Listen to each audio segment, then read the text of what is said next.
For me, the one of the biggest joys in my life, I what I call my joy thing. So one of my joy things is to just have a cookout and have people just surround my table and let me just I see the joy on their faces. People that little joy, don't forget all the stress outside. And for that little bit of time, I know that they are peace with their world and they're just full of joy just to eat that.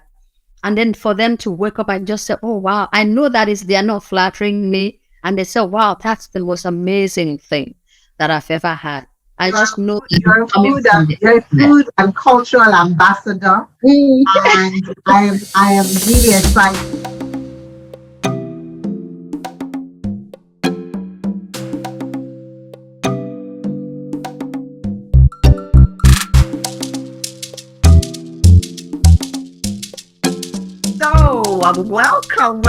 Welcome, Sarah. Hi, Roke. How are you? I'm so glad that we're able to make this happen. I know, right? Just as you said, we've been talking for a while. Actually, I remember you were involved in Feelnubia 1.0. You sent us an article. Uh-huh. Yes, I did. Yeah. So we've been on this journey a while. You're right. We've been on the journey a while, and it's so nice to just put a face on us and like, oh yeah, I know that voice. Now I know that face. It's like really we've been friends, with like funny, like we've been really like friends. We've been friends for like years without actually seeing each other face to face. It's a strange world. I know. I know. So like it's like a family member back after like a long journey. That's how it feels. Absolutely. It feels great. It feels very, very warm and fuzzy. Awesome. So we'll kick up right off. I'm very excited that we were finally able to come up to reach an agreement about you hosting our cooking segment on Feelnubia called Claypot. And so we're very excited for this interview, in which we're introducing you to our audience. So I want you to let's start from the very beginning. Tell us how you became passionate about Afro-fusion cooking. So fusing the Afro with, you're a global citizen. You live in Australia. Okay. You come from Nigeria. I get that. Yeah. So when did you bring the two together? When I was, of course, that I was married. My husband, I had married to an European. Yeah. And so back home, I used to like to put stuff together. I had this idea. I would take a dish that was very traditional Nigerian, and then I would say, okay, let me try to see if I can do something about that. Like I would see an European dish, call it like that, and then I would say, I wonder how this would turn out if I decide to incorporate a few Nigerian ideas. And I would just do it and it would turn out right. And I did it back home. I actually did it back home. A lot of people would think, okay, that I did it when I came to Europe. Because of course, like way back there, when I arrived in Austria, you could not really find many of the ingredients you would want to see. You could say to make things that were very traditional Nigerian dishes. So I would try to make it do with what I what they had here at that time. So one would have thought that would be when I came, but it wasn't. I always used stuff back home. For example, I was just telling a friend of mine, very interesting today, like, what they call sour chop? That I used sour chop once to make chicken. And I don't know where the idea came from, but and this was way back in Lagos, when I used to live in Lagos. And so I kind of had this sour chop, and I remember squeezing on this thick milk, and thinking to myself, wow, I wonder what could I do with this as a cooking thing? And I remember taking chicken and then cutting it up and then making a whole bunch of spices and then combining it with this sour chop and marinating the chicken. And then when I was done, I sort of fried, steamed the marinade to reduce it. And then combine it again and cook something. And all of this without even ever having done it. I just wanted to see what it would look like or what it would taste like. And then it turned out really incredibly amazing. And so you could say that, and that was it. And I would just start doing all kinds of things. I would use oranges, mango, anything I had. One day was orange with maybe lamb, another day was mango, another day was pawpaw with a mixture of something. Wow. And so when I arrived in Europe, it just went from there. It was like a slippery slope, but for the positive angle. And I started saying, okay. In the right direction. Wow, that's amazing. So you'd say it's been how many years now? Because I mean, you said you started when we're back home in Nigeria before you actually. So I moved to Austria about 22 years ago. Wow. And so you could say that we could say maybe at least 25 years ago that I've been experimenting with like fusion cooking, like using Africa. They just, amazing. No. Yeah, 25 years ago. That I think what inspires me about what you just said is the fact that most people, when they marry someone of a different culture, let me be specific, when most Africans, when we marry Europeans or Westerners, we tend to look down on our own culture so much that we become all of them. So we absorb all their culture and we become all of ours. So I love the fact that you continue to find expression with your own culture through cooking, and naturally you would have introduced your family to that, your husband, your children, you'll all be eating Afro-fusion food.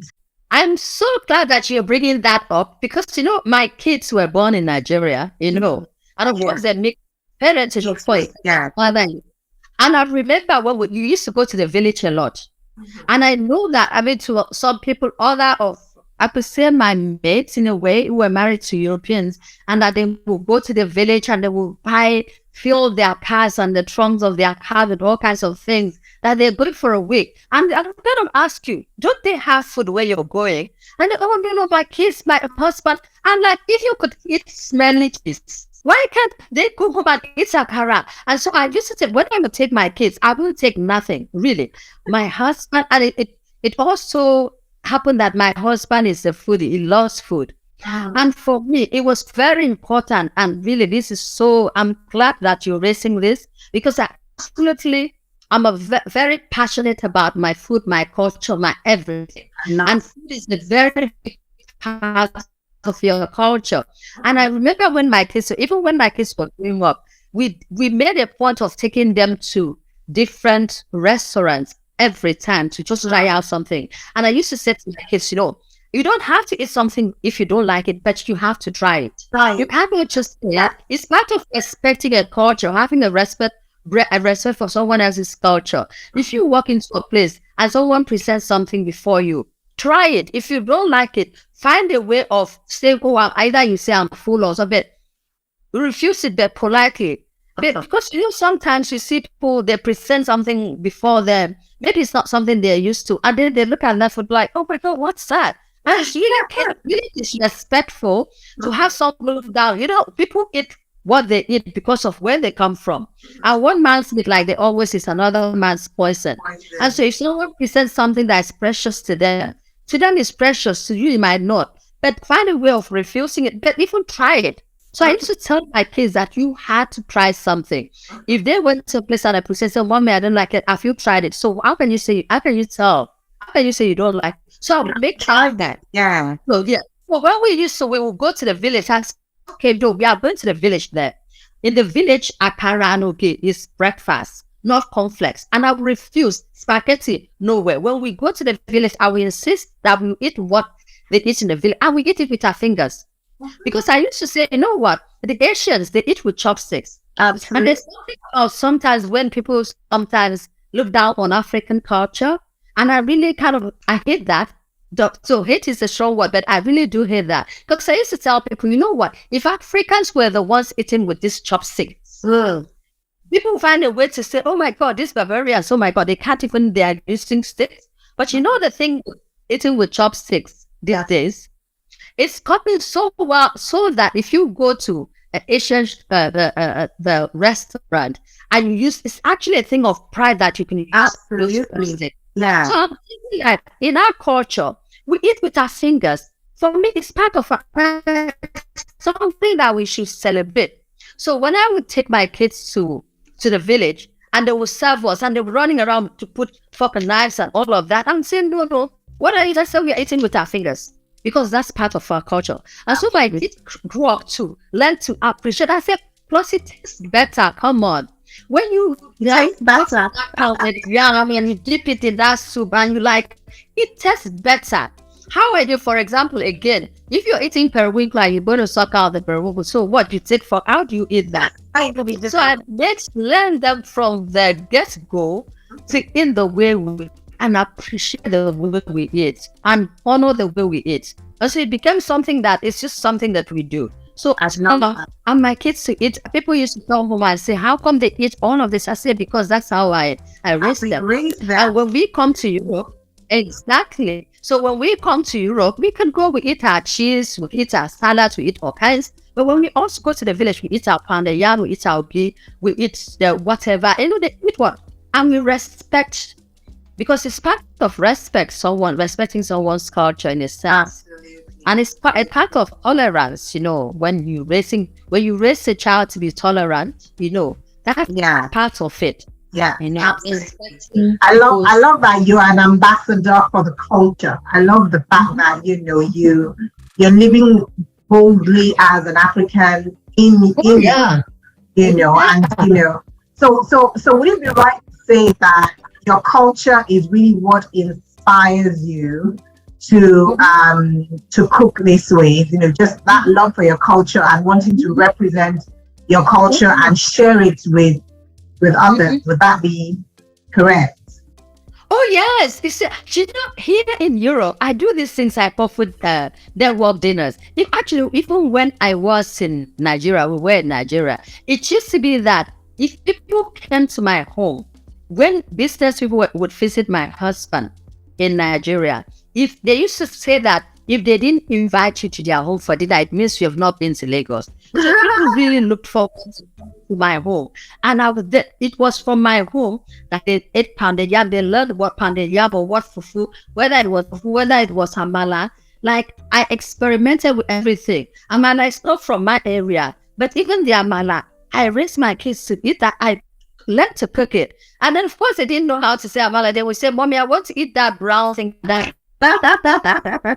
When we got friends, like European friends who would visit my home, and they would come and say, fufu. It sounds very funny. I felt, what's fufu? I said, that's typical. That's what we eat. I say, it's like mashed potato you with a soup.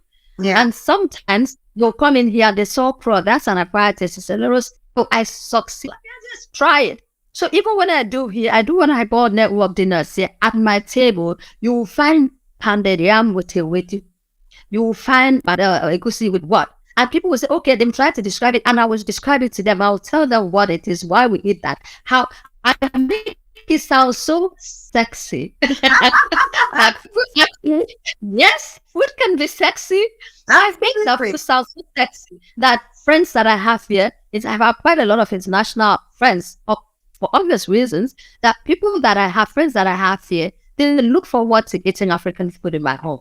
When they come, they want to eat African food. Nigerian, I would say Nigerian food, but since I'm doing fusion Nigerian food, they look forward to it. And they always ask for it when they come to my home. And because you do it so well, with so much grace and you know and pride in your own heritage. Right. Yeah. Mm-hmm. So you said you do this network dinners. What if I was going to ask you to say host a network dinner for me and my friends or something like that, what would be your 3 favorite Afro-fusion recipes? They also go to. Okay. Don't have to give too much away because I know it's I'm not going to give much away because I come back and hear what I've got to offer here. Anyway, one of my favorite, not just my favorite, but what I call all-time favorites of everyone is what I call caviar lentils with goods. You know, there's this, these tiny black lentils. They call them caviar lentils. And I evolved into cooking with that and goats, and using goat meat to make that sauce. And then I would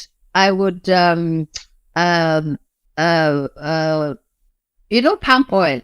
I'll take palm oil, sort of like smoked palm oil. And I smoke the palm oil very slowly for like 15 minutes. And I will cook the pot with this palm oil and these caviar lentils. So when you look at it, it looks a little bit European, but then you know that they're not really liking to goat meat is very much, maybe even a Nigerian thing, not everywhere it's that. And then you have the palm oil is very much West African. So the first was the caviar lentils with goats. So the second is an all-time favorite of everyone. People really love it.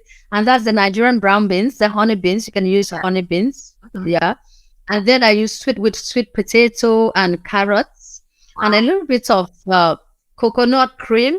But the coconut cream, I would like cook it. I'm giving a whole lot of away. So I would sort of like cook it and reduce the water. And then I will marinate some of the things I'm going to use, soft and meatballs in it. Okay. And then remove the meat with that. So I can maybe have a coconut cream infused taste. Sounds yummy. So that would be the second one. See, it's one of my favorite. I actually just discussed say a foreign roll and you say with gusi soup. This thing they call here wild garlic leaves. It's in Europe a lot. They come like just 2 months in a year. And they start like from March until about May, like second week of May. And here in Austria, they call it berlau. It's wild garlic. It's a leaf that smells absolutely like garlic. So they call it wild garlic leaf. And so one time I thought to myself, I wonder what this tastes like if you were to use it to cook a goosey, you know.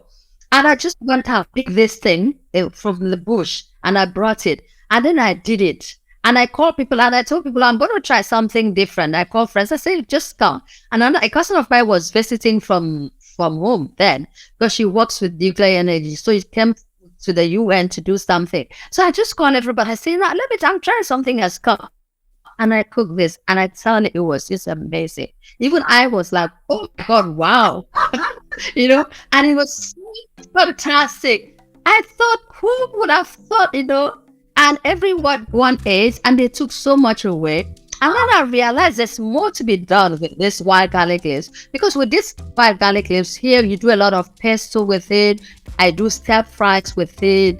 I do it with a drier tzatziki mushrooms. And I do all kinds of things with it. Then I thought, let me use it with a bit of African and do something with it. And it was just amazing. And the next thing that I use it for, I said, you know what we call it, bangkukwa? A typical bangkukwa. Yeah. I can't remember bangkukwa. Yeah.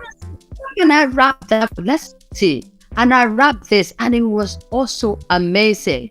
And from then I had another thing. I said, okay, let me take it even a step further. What can I still do with this berlau by wild garlic leaves? So I had a dinner like about a month ago.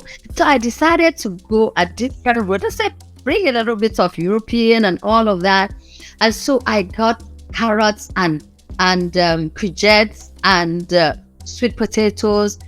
I did a base of the goosey with vegetable, not palm oil this time. And then I cooked everything with just a tiny bit of like a peanut, groundnuts. Just a bit of granite in it to get that mix, and then all these leaves in it. And it was wow. I thought, oh my gosh. And everyone was like, how are you coming up with all this? And I said, you know what? I'm a little like, I'm a little bit like Picasso. I have that thing on my lip and I call myself the kitchen Picasso.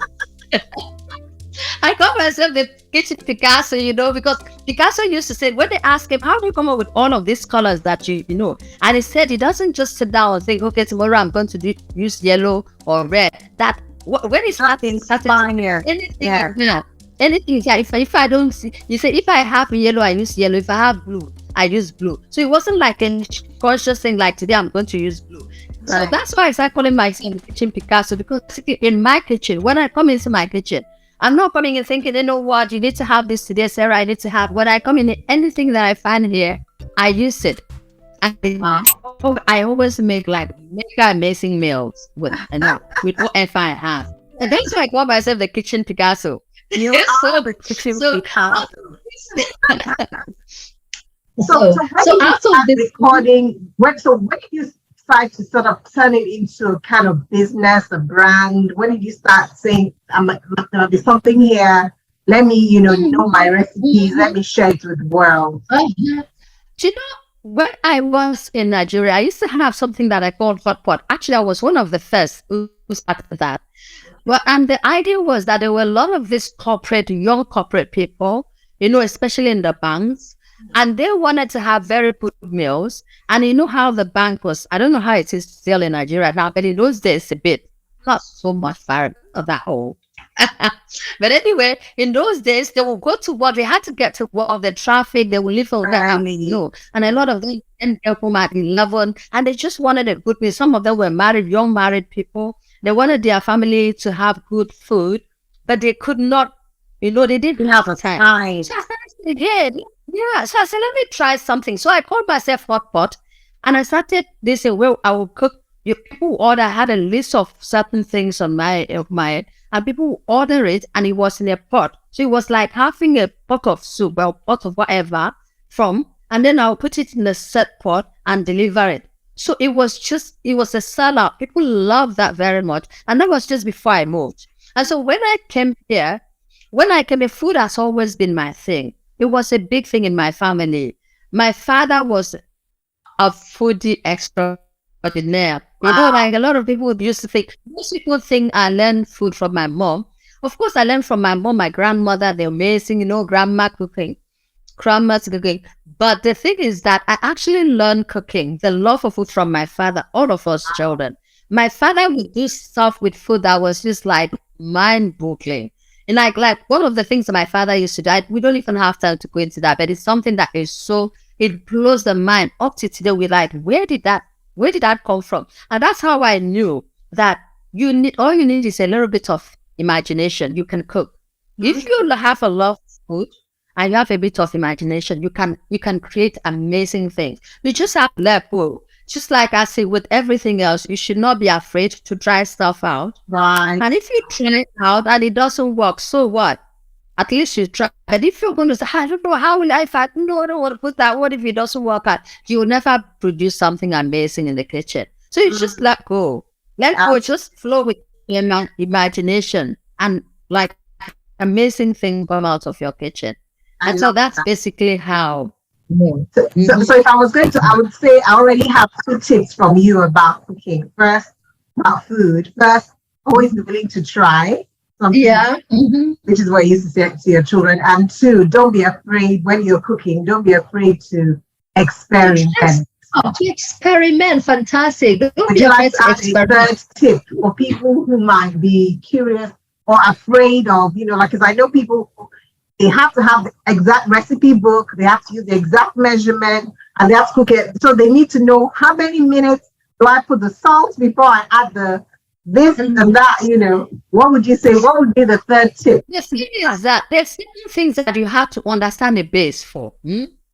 And one of the, sometimes I watch, there's something that sometimes I watch cooking shows on Instagram, all this, everybody's cooking stuff. And then I have to laugh. And one of the foundation for me of cooking, especially with onions and garlic and ginger, you have to fry it a little in the oil. It's always very interesting when people say, oh, you put the vegetable and then you now put the garlic and then no, you need to have garlic in the oil. And if you have dry spices, you add them to the oil because they bring out the flavor. I love with that.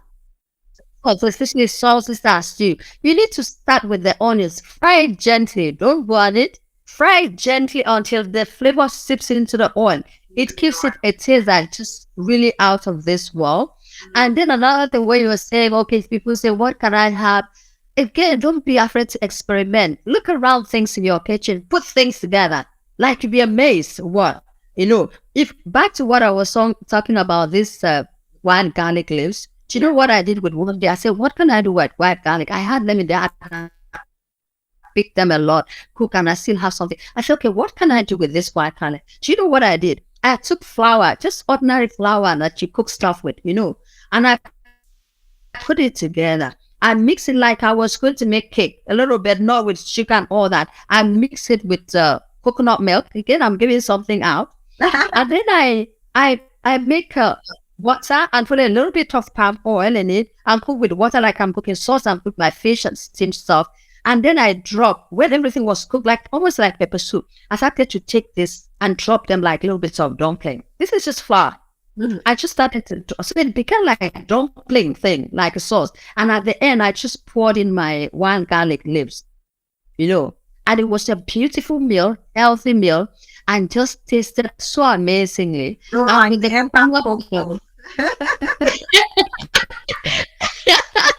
right, wow, that sounds lovely. And so with the coconut, it's just like you would not think about that. You're like, okay, flour, really, coconut mega, anything, just a little bit of imagination and willingness to try. Listen, I see, one of the things that I have been, I'm a very strong advocate of is the fact that because African culture is so ancient, there's not a single thing that more modern cultures are doing that we can't do.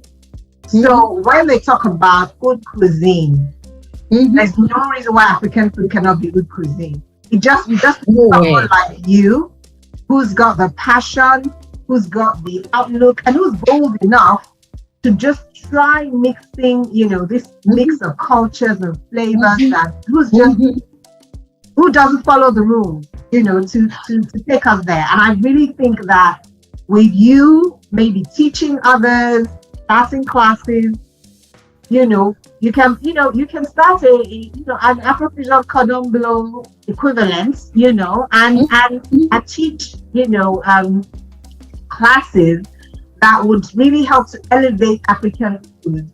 And we can actually begin to see it in, when they talk about continental, international restaurants and things like that, begin to see African food in a different light. Can I say something here about when we talk about haute cuisine? When we talk about haute cuisine, really, think it's all about presentation. It's the entire presentation, from the table that you put on it, to the plate that you put the food, to how you dish it, to how you present it. If you go on my side, a day in Sarah's kitchen, everything that you see there, those are pictures that I take myself of my food or have friends. I don't just put food. In fact, I would put food in front of people. Friends come and put food and they want to. I say, oh no, wait. And they're like, okay, what is she? And they will see me take a serviette to wipe it clean. That all the rinse around. So, because when I put it in front of you, I want you to just eat, not only with the food, you have to eat it with your eyes first. So the problem with the food, the way is presentation. I've been to events where people bring food to you and they to the table and it's already full of like liquids, 12 other people eating and rice, and they're not even bothering to make the place pretty up a bit to make it pretty. And they'll just dump everything because the food. And another thing is that it's not all about the meat. We tend to think that if you put, of course, that's the way we eat, we put shaki and all that. We tend to think that good food is all about putting all kinds of shaki, but more all of that. It's nice, but that's not what food is all about. I tell you, I can cook you something with just shaki. And you look at it and think, oh my gosh, just shaki. It's all about presentation. Absolutely. Even the way you cut even your shaki. You don't have to just drag the thing and drag it with your fingers. Cut them in bite-sized pieces, especially if you're at an event. Why should I have to just take and look for? Especially when they are not being equal, that you have to tear it. Yeah, you have to cut it nice. Yeah, it can also look. So it's all about presenting. We have amazing food. We have really amazing food. I do things with couscous. I do things with all kinds. The moment I go to places I eat, I tell you, okay, when I go to a place, I say, as I'm eating, it's like I'm listening with my senses. Sometimes I say, what is that? What did you put in that? I can tell almost to a T what has been used, the spices that have been used. And then I would go home. I go home and try it. It might not be better than what I had. But when I go to a place and eat something, I like it, I'll go home, I want to try it. Maybe I'll bring it my own little bit. Yeah, absolutely. I love that. And what I'm realizing, I think for sure, some of the tips you've given are useful for everyone, but I think that you have the gift. And you need to recognize it. You have a gift, you have like you said, you have a particular palette, you have this boldness, you have the ability to to make those, to make that fusion gorgeous and tasty. So that's the Sarah magic. And that's what we're hoping that you're going to share with our audience on Claypot's Sarah's Kitchen. And we would like to... A day in Sarah's Kitchen. A day in Sarah's Kitchen. By the way, that's also on Instagram. Go to my page, A Day in Sarah's Kitchen. Absolutely. So that's where we can find you, A Day in Sarah's Kitchen. And very soon we're going to be able to find you on Feelnubia, the Claypot section, which is our cooking section. A Day in Sarah's Kitchen. We're very excited about what's to come. So I would like to ask the last question, and thank you for your time so far. And that is, what should our users expect? So anyway, I want to start with a lot of eye-popping photos of food, and the things that I prepare. And sometimes I'm going to share videos of my dinners that I do, just a little bit of bits and pieces of things to show that our food is really what presenting out there. Absolutely. And that if you do it in a certain presentation, like I said, if you present it in a certain way, believe me, everyone would want to take a part, not just eat it, they want to learn it. Like yesterday, I went to a place, it was just a get together, it's a small world, it's these organizations, the Little Light Internations, and we're talking about food. And by the time I was done talking about food and African food, everybody knew, they all could not wait for me to have my dinner. Everyone was like, oh my God, that sounds so interesting. I love the way you're describing the food. And I said to the person, food is much more than something that you fill your tummy with, where I come from. It's very spiritual. We use food as a mediation tool. If you're quarreling with someone and you settle, it's believed that you have to share from the same plate, because if you really can't eat from the same plate, it means that your quarrel is well and truly over. Because if you quarrel and try to do someone harm, maybe because you want a poison, if you do it in the plate, you're going to eat the same portion. So they will insist that you eat from the same plate, just to show that it's well and true that you've forgiven, each other, that it's finished. And that food is something that I use in marriage. And I would describe to them how we have this thing called Udoh from the area that I come from, how we present food. Our food plays a very big role in the family. And how it is that when you also eat food, you pray over it and after it. And when you finish eating, you thank all the elders, all the older people around. They may not have been the ones who cooked the food, but you start it as, Auntie Mary, thank you. Auntie Ali, thank you. Auntie Christy, thank you. You thank everyone. You thank your mother. And you thank everybody. And then when you're eating, how you even conduct yourself when you're eating. Like sometimes, you eat people eating and then they're clearing their nose right there. This from where I come, when you Calabar Bible, that's a no. That is nothing. It's not food. We honor food. We thank God for the food before we eat, and after we give God for eating it peacefully, enjoyably. That is something very big. Food culture is very big. I said that we call us the French of Nigeria. They're like, that's how important food is to us, And so I'm going to be sharing that. I'm going to be sharing my joy of food. I'm going to be sharing when I go shopping for my food. I share me going to pick, wild garlics or pick flowers or little edibles. And that's the thing in Rome, okay? And this is, the springtime is when everything is growing and blooming. And every time I see someone, maybe I go into forest because I love hiking and walking a lot. And I will see people picking stuff. I always go over to them and say, why are you picking? What is that for?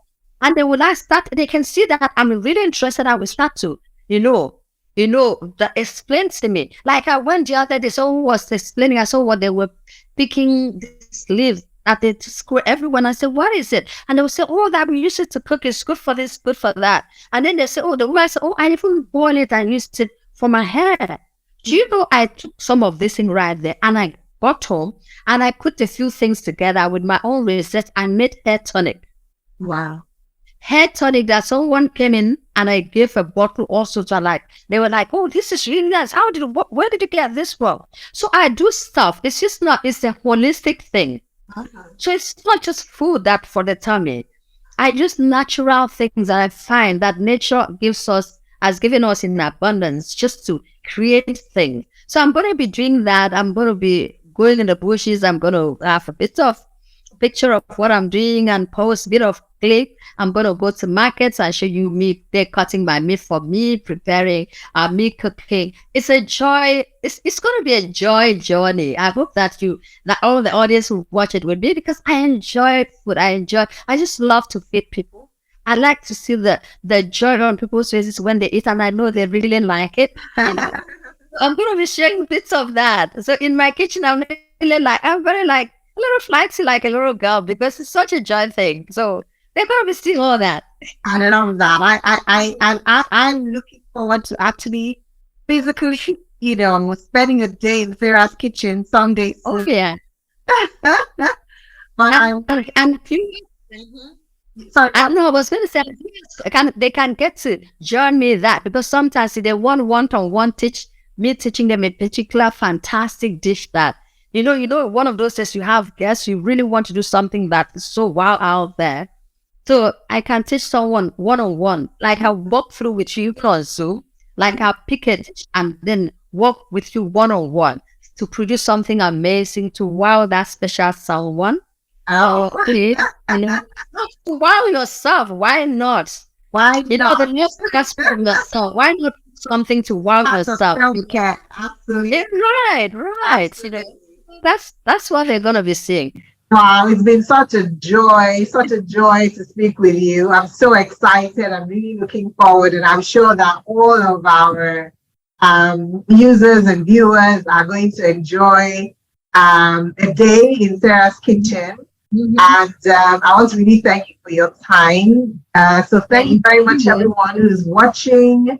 This has been my interview with Sarah Udoh Grossfurthner, and she is the brand, the face behind the brand, A Day in Sarah's Kitchen. And she is going to be the host of Claypot, which is our cooking section on Feelnubia. My name is Omoba Funilola Ronke Babalola, and it's been my joy and pleasure to spend this past few minutes with you. Thank you very much, Sarah, and we're looking forward very much to sharing your love and passion for cooking. Perfect. Thank you very much. I cannot wait. Bye, everybody. Looking forward to hearing your comment, to see you join in. I cannot wait. Bye for now. God bless you all. Bye.